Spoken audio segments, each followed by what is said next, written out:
We're going to discover why paying off your mortgage may actually cost you, not save you. Moving forward with the Dekker team. Moving forward together with the Dekker team. It's been a delight to create for you free access to over 683 Life's Inside Track episodes, where we share insider tips, making house home, building wealth wisely through real estate. And you can get access to them from our YouTube channel or from chri.ca.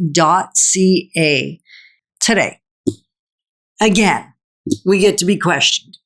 This whole questioning thing is running a little awesome, actually. Yeah, I was thinking so many different words. Let's go with fascinating, interesting, intriguing.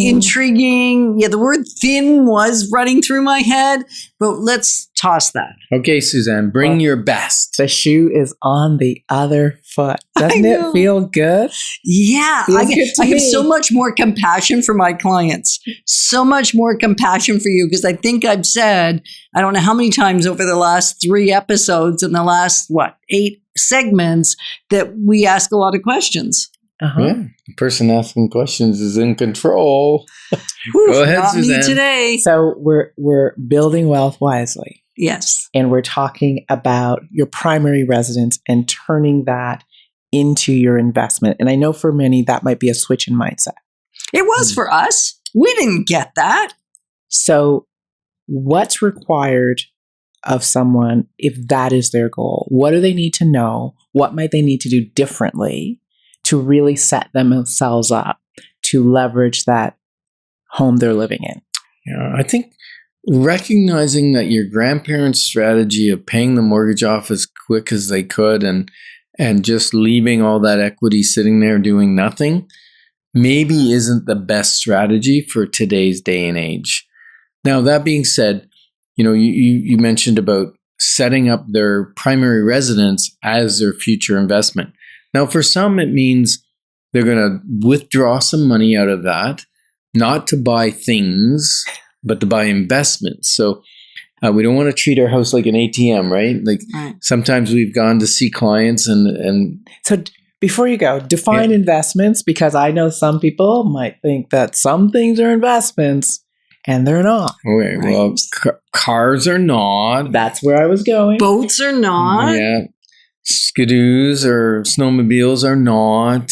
Basically ATVs, something, so let's say what it camper is. trailers. Okay, what it is something that goes up in value. Oh, that's an investment. Yeah. Yeah. Something that will give you access to greater wealth, greater equity, greater return than what the cost is. Okay, so we're clear now. Everybody get that? Yeah, it could be the stock market. The issue with the stock market, it's a little volatile, especially lately. It's been going up and down and up and down. I mean, ultimately, it goes up over time historically. It might be real estate. We're big proponents for real estate. And it's also important to know that we believe in a more balanced portfolio. So we don't say, take all your money out of the stock market, take all your money out of bonds and interest-bearing things and put it all into real estate. No, that's putting all your eggs in one basket. But many people forget that real estate is a great accessory to their other investment strategies. And for many, it's their main accessory, right? So I've got my house. I know what an investment is. What do I need to do? Well, the next thing you need to do is, and Ken alluded to it, was not to use your house for purchases that don't go up in value.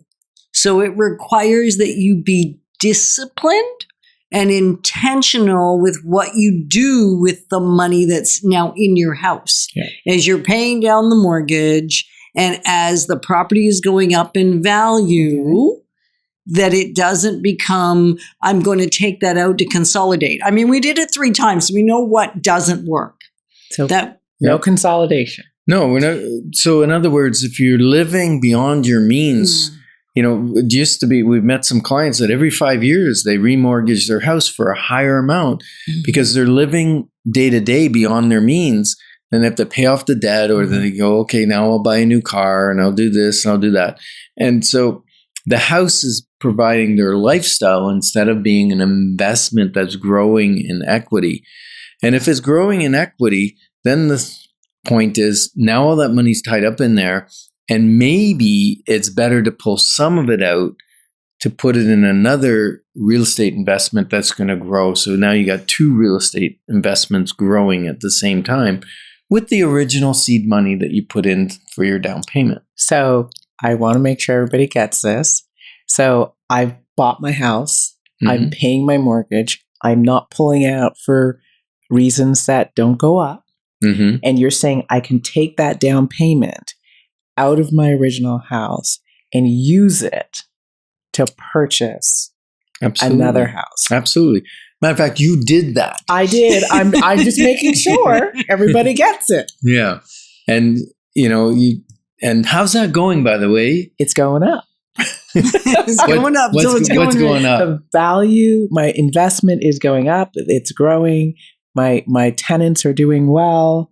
It's awesome. Is it cash flowing? You get positive cash flow every month? I have a positive cash flow every month. Wow. Look at that.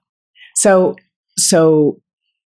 one is we can pull it out. What else does someone need to know maybe about other spending to prepare themselves? Yeah, well, sometimes people are saving money, right? They're saving it in the TFSA or whatever. They've got extra money. The important thing is, the other thing, remember I said I love to save people tax money? Well, it's better, like, yes, you've got a bunch of money here, cash. Should I go buy that investment property with that cash for down payment? Well, maybe it's better to pay my mortgage down and then refinance on my house to buy that, because now that mortgage payment is tax deductible as opposed to before it was not. So there's some tax strategies that we play with a little bit.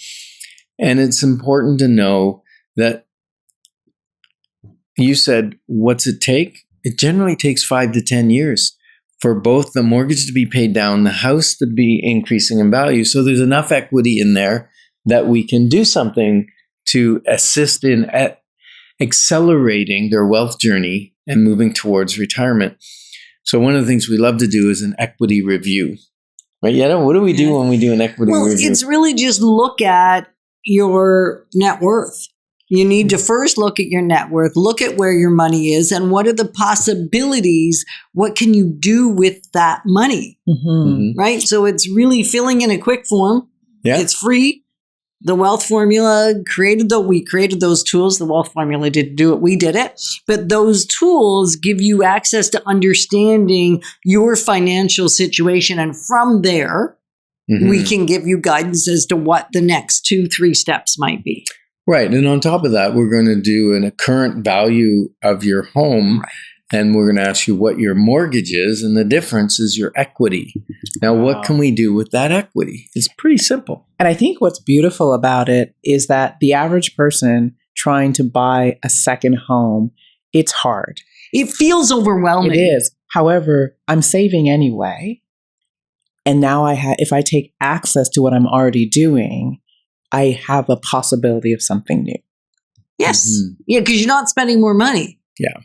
It's beautiful. Yeah. And we're grateful that you're joining us, because we know that what's valuable to you and valuable to us is building wealth wisely. And we just love to be on that journey with you. Moving forward with the Dekkers.